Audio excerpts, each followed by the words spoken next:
Anti inverse एक ऐसा inverse जहां पे समय की दिशा उल्टी गति से चल रही हो। जैसे ही हम लोग सुना करते कि एक ऐसी यूनिवर्स भी एग्जिस्ट करती है जहाँ पे समय की जो गति है वो उल्टी डायरेक्शन में चल रही होती है, तो हम लोग को सिर्फ ये लगने लगता है कि जैसे यहाँ पे हम लोग टाइम के पॉजिटिव डायरेक्शन में जाते हैं तो हम लोग ये देखा करते हैं कि किस प्रकार से एक स्पर्म जब बॉम्ब्स के अंदर डेवलप कर रही होती है तो कैसे एक बेबी का फॉर्म लेती है, और जैसे उस बेबी का जन्म हो जाता है तो वो धीरे धीरे ग्रो होता है। एक टाइम आता है वो काफी यंग होता है, और जैसे हम समय के पॉजिटिव डायरेक्शन में आगे जाते देखते कि कैसे वो जवान होके बूढ़ा हो गया और एक दिन वो बूढ़े होके मर गया, फिर वो मिट्टी में मिल गया।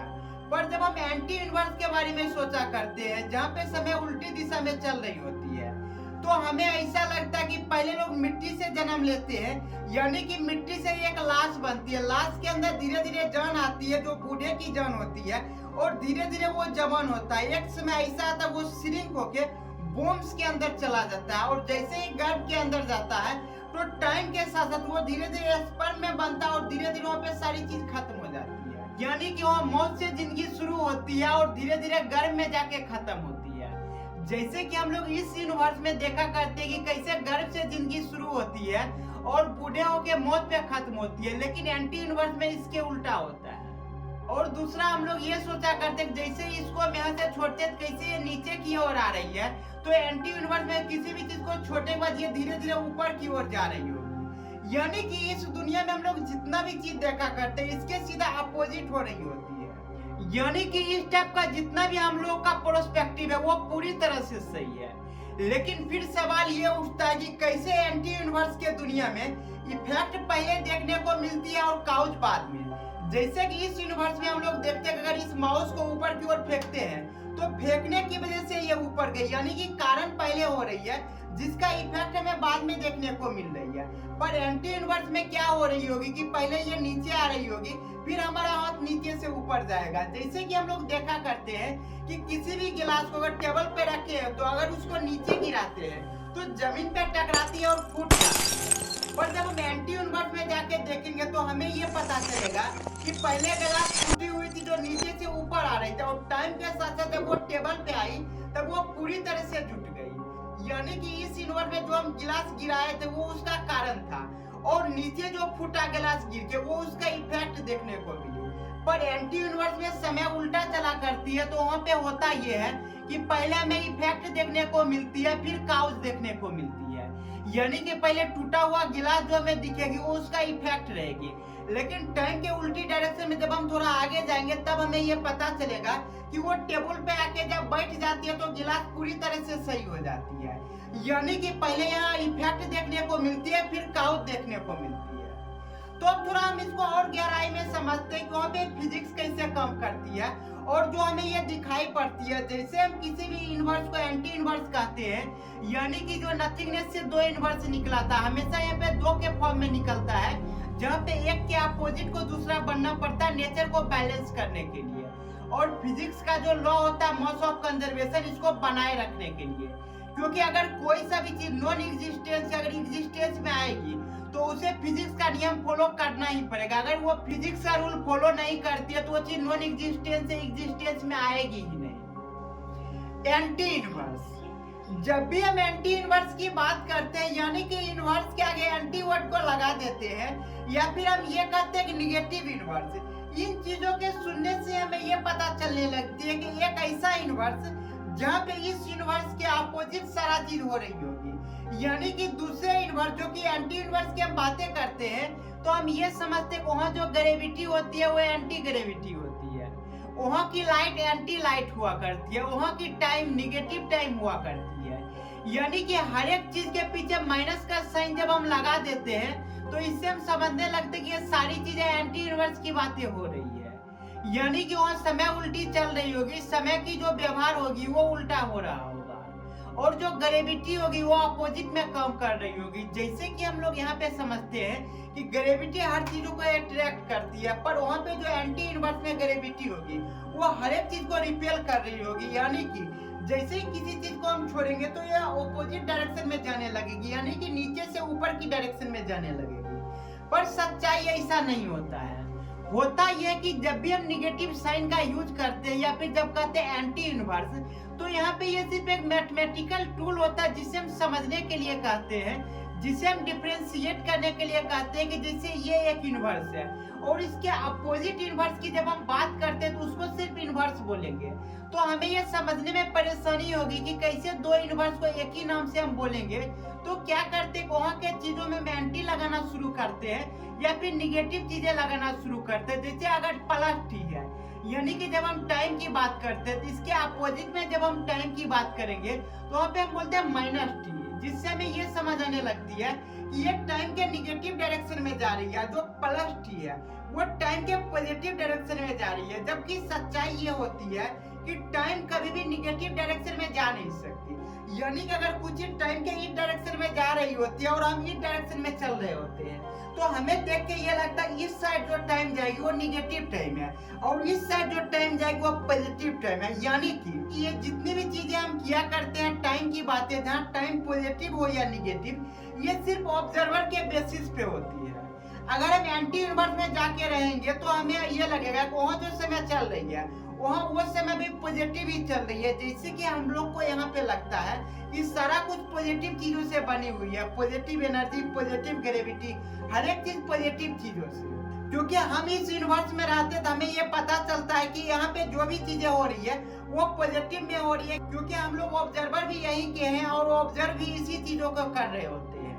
सेम चीजें एंटी यूनिवर्स के दुनिया में हो रही होती है, वहाँ के लोग जब ऑब्जर्व कर रहे होते हैं वो ऑब्जर्वर वही के हैं और ऑब्जर्व भी वही के चीजों को कर रहे होते हैं। तो वहाँ पे उनको सारा चीज सही लग रहा होता है, यानी कि वहाँ के लोगों के लिए भी समय पॉजिटिव डायरेक्शन में ही चल रही होती है। जैसे कि हम लोगों के साथ होता है कि यहाँ जो समय चलती है वो पॉजिटिव डायरेक्शन में चल रही होती है। ये सिर्फ प्रोस्पेक्टिव के बेस पे होती है कि कहाँ के लोग क्या इमेजिन कर रहे हैं।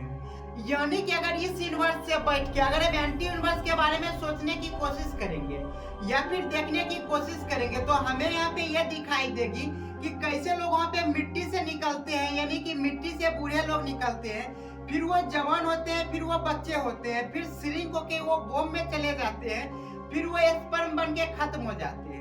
ये जो चीजें हुआ करती है ये इसलिए हमें दिखाई देती है क्योंकि हम टाइम के पॉजिटिव डायरेक्शन में जा रहे होते हैं और टाइम के पॉजिटिव डायरेक्शन में जाते हुए हम चीजों को जब निगेटिव डायरेक्शन में चीजों को देख रहे होते हैं तो हमें इस प्रकार का प्रतीत होता है वहाँ चीजें उल्टी चल रही होती है। पर अगर हम एंटी यूनिवर्स को देखना चाहेंगे, समझना चाहेंगे, तो जिस प्रकार से हम टाइम के पॉजिटिव डायरेक्शन में जा रहे होते हैं तो हमें उस निगेटिव डायरेक्शन की चीजों को भी पहले कन्वर्ट करना होगा पॉजिटिव डायरेक्शन में। फिर जब हम देखेंगे तो हमें समझ जाएगी कि वहाँ भी पहले काउज होती है, फिर इफेक्ट देखने को मिलती है। यानी कि वहाँ भी पहले वो में बेबी स्पर्म से रेडी होती है, फिर वो पैदा लेके धीरे धीरे बेबी से वो यंग होती है और बूढ़े होके वो मर जाते हैं। उसी प्रकार का चीजें एंटी यूनिवर्स में भी हुआ करती है। तो इसको कुछ इस प्रकार से समझ सकते हैं कि जब किसी भी वीडियो को हम रिवर्स करके देखते हैं तो हमें ये दिखती है वो टाइम के उल्टी डायरेक्शन में चल रही होती है और हम लोग टाइम के पॉजिटिव डायरेक्शन में चल रहे होते हैं, जिसके वजह से कोई सा चीज हमें रिवर्स देखने को मिलती है। लेकिन अगर रिवर्स चीजों को एक और बार रिवर्स कर देंगे तब वो क्या होगी कि उसका जो डायरेक्शन होगा टाइम के पॉजिटिव डायरेक्शन में आ जाएगी। फिर हमें ये दिखाई देगी कि दोनों यूनिवर्स में नियम सेम काम कर रही होती है, चीजें सेम तरीके से चल रही होती है। तो यहाँ तक में हम ये समझे कि जब भी हम कहते हैं कि निगेटिव मास, निगेटिव एनर्जी, डार्क लाइट, तो इसका मतलब ये नहीं होता कि लाइट के अपोजिट अगर अंधेरा कर देंगे तो अंधेरा हो जाएगी, ग्रेविटी के अपोजिट माइनस साइन लगा दिए तो एंटी ग्रेविटी हो जाएगी। ये बस एक मैथमेटिकल टूल होती है जिसे हम समझने के लिए यूज किया करते हैं कि अगर एंटी की हम बात करते हैं तो हर एक चीज के पीछे माइनस का साइन लगा दो।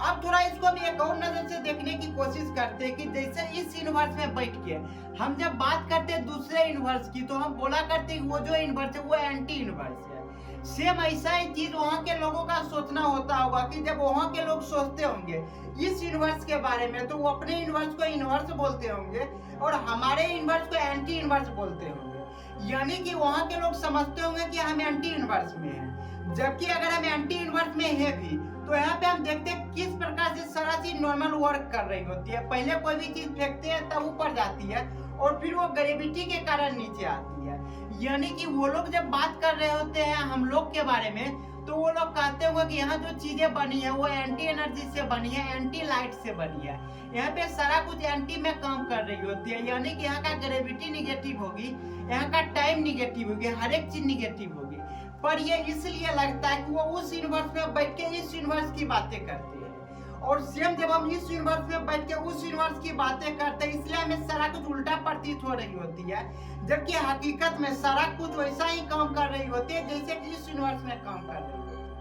तो यहाँ तक हम ये समझे कि जो हमारा यूनिवर्स है ये सिर्फ यूनिवर्स ही नहीं बल्कि एंटी यूनिवर्स भी है, वो दूसरे यूनिवर्स के लिए। तो यहाँ पे ये समझ आ गई कि दोनों यूनिवर्स में मैथ और फिजिक्स सारा रूल एक ही तरीके से काम करती है। तो सोचने वाली चीज यहाँ पे ये है कि फिर दोनों में अंतर क्या है। तो दोनों में अंतर सिर्फ इतना ही है कि जो यहाँ पे लाइट है, यानी कि जो यहाँ पे फोटोन पार्टिकल है, ये जब उस यूनिवर्स के फोटोन पार्टिकल से मिलेगी तो दोनों एक दूसरे को इनहेल कर लेगी और वो पूरी तरीके से खत्म हो जाएगी। यानी कि इस यूनिवर्स में जितनी भी चीजें बनी होती है, अगर वो उस यूनिवर्स के चीजें से मिलेगी तो दोनों एक दूसरे को कैंसिल कर लेगी और फिर से वो नथिंगनेस में कन्वर्ट हो जाएगी।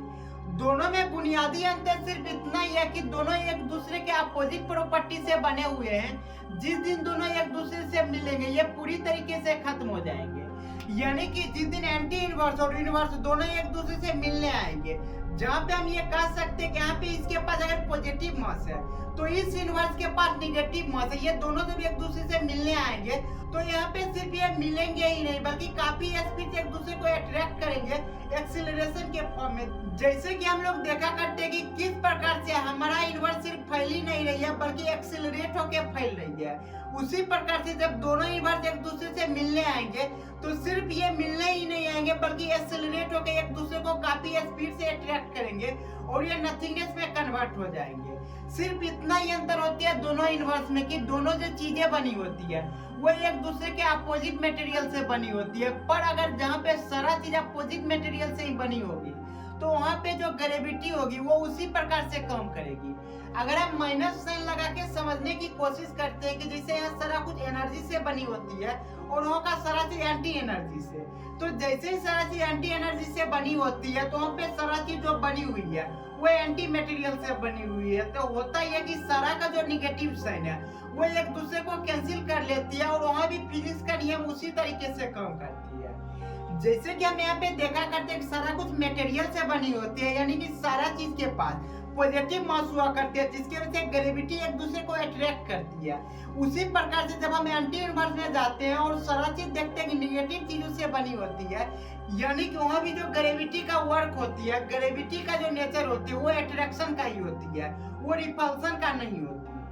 अब यहाँ पे एक दूसरा सवाल ये आता है कि क्या हम एंटी यूनिवर्स को कभी भी देख सकते हैं? तो इसका जवाब है नहीं, क्योंकि टाइम के निगेटिव डायरेक्शन में हम कभी जा नहीं सकते। और दूसरा चीज ये कि वहाँ का सारा चीज एंटी चीजों से बनी हुई है, यानी हमारा जो प्रॉपर्टी है वहाँ पे अगर हमारा जैसा कोई एग्जिस्ट करेगा तो उसके अंदर जो प्रॉपर्टी होगी वो जिस चीज से हम बने उसके वो अपोजिट में होगा। तो जैसे हम एक दूसरे से मिलेंगे तो पूरी तरीके से खत्म हो जाएंगे। और जैसे हमें देखने के लिए लाइट की जरूरत पड़ती है और वहाँ के यूनिवर्स में लोगों को देखने के लिए जिस लाइट की जरूरत पड़ती है, जब दोनों लाइट एक दूसरे से मिलेगी तो वो पूरी तरह से खत्म होकर नथिंगनेस में कन्वर्ट हो जाएगी, यानी कि शून्यता में। तो नहीं कभी भी हम एक दूसरे को जान सकते हैं, नहीं कभी भी एक दूसरे को देख सकते हैं, क्योंकि हमारा जो प्रॉपर्टी है वो दोनों एक दूसरे से अलग प्रॉपर्टी है। तो जैसे ही दोनों मिलेंगे तो हम लोग नथिंगनेस में कन्वर्ट हो जाएंगे। तो जब भी हम बात किया करते हैं एंटी यूनिवर्स की तो वो एक्चुअली में एंटी यूनिवर्स ना होकर वो कॉम्प्लीमेंट्री यूनिवर्स होती है, यानी कि एक ऐसा यूनिवर्स जहाँ पे दोनों यूनिवर्स अगर एक दूसरे से मिलती है तो पूर्ण रूप से खत्म हो जाएगी, यानी कि शून्यता को प्राप्त कर लेगी। अगर हम एंटी यूनिवर्स के बारे में नहीं समझेंगे तो हमें ये समझ नहीं आएगी कि यूनिवर्स का जन्म कैसे हुआ, क्योंकि जिस टाइम यूनिवर्स का जन्म हुआ था उसी टाइम एंटी यूनिवर्स का भी जन्म हुआ था नेचर को बैलेंस करने के लिए।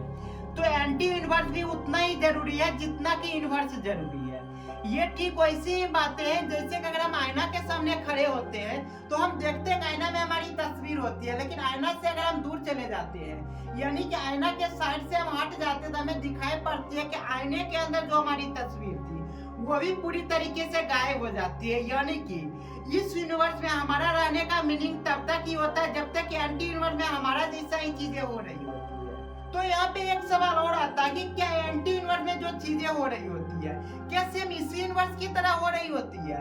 यानी कि जैसे यहाँ पे आज हम खड़े होके बोल रहे हैं तो क्या एंटी यूनिवर्स में सेम हमारा ही जैसा आदमी वो कैमरे के सामने इसी तरीके से बातें कर रहा होगा? क्या वो इसी तरीके से एंटी यूनिवर्स को समझा रहा होगा? तो आइए इसको भी हम समझने की कोशिश करते हैं। तो इस सवाल का जवाब जानने के लिए एक बार फिर से हमें नथिंगनेस के पास जाना होगा, जहाँ पे हमें ये देखना होगा कि किस प्रकार से जब यूनिवर्स का जन्म हुआ था, बेसिकली जब यूनिवर्स का जन्म हुआ था तो वहाँ पे दो यूनिवर्स का जन्म एक साथ हुआ था, जहाँ पे दोनों के पास जो एनर्जी थी वो बराबर एनर्जी थी। यानी कि दोनों के पास हर एक चीज सेम थी, दोनों के पास एनर्जी सेम थी, हर एक चीज सेम थी। यानी कि दोनों के पास जो कंडीशन थी, जो प्रोबेबिलिटी थी, सारा कुछ एक समान था।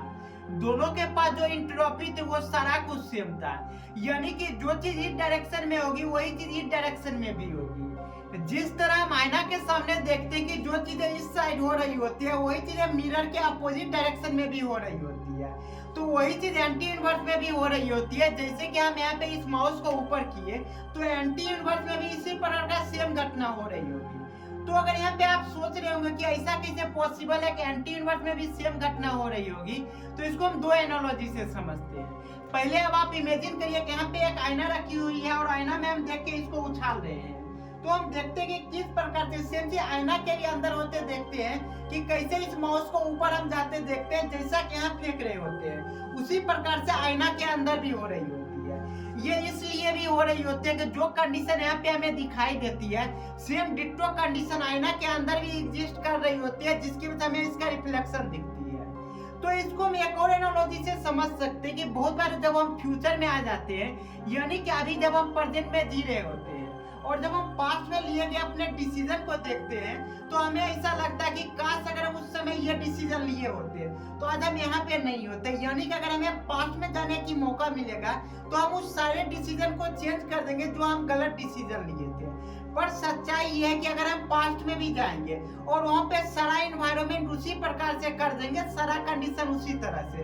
तो वहाँ जाने के बाद फिर से वही डिसीजन लेंगे जो पहले लिए थे। यानी कि सारा इंटरप्रेट, सारा पॉसिबिलिटी सब एक डायरेक्शन में हो रही होती है और हमारे पास जो नॉलेज होती है वो एक समान हो रही होती है। तो हमेशा हम उस कंडीशन में वही डिसीजन लेंगे जो उस समय लिया करते थे। इसको हम एक और चीज से समझ सकते हैं कि जब हम कोई मूवी देखा करते हैं तो हम देखते हैं कि कुछ ऐसा कैरेक्टर होता है जो बाद में उसको धोखा देगी, लेकिन जब भी हम आगे देख लेते हैं तब हमें समझ आती है कि जो कैरेक्टर है ये इसको धोखा देने वाली है, तो क्यों ना इस कैरेक्टर को चेंज कर दिया जाए। लेकिन जैसे मूवी को फिर से चलाते तो फिर से देखते वो कैरेक्टर उसी तरीके से बिहेव करती है। तो इसी प्रकार की चीजें हुआ करती है कि जब भी हमें लगता है कि हम पास्ट में जाके अपने डिसीजन को चेंज कर लेंगे, पर सच्चाई ये होती है अगर हम पास्ट में जाएंगे और हमारे पास सेम नॉलेज रहा, सारा कुछ सेम रहा, सारा एनवायरनमेंट कंडीशन उसी प्रकार से रहा, तो हम वही डिसीजन लेंगे जो पहले डिसीजन लिए थे।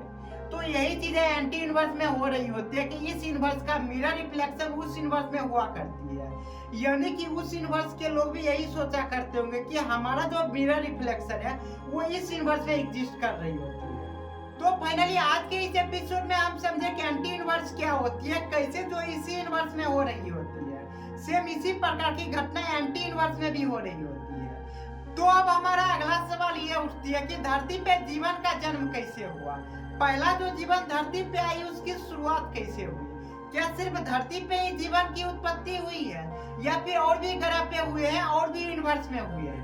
तो हम अगले वीडियो में ये समझने की कोशिश करेंगे कि कैसे यूनिवर्स में जीवन का जन्म हुआ, यानी कि लिविंग थिंग्स बना, कैसे पहले आत्मा बना, जहाँ पे आत्मा अपने आप को डिवाइड करके इतना सारा जीव जंतु को बनाया।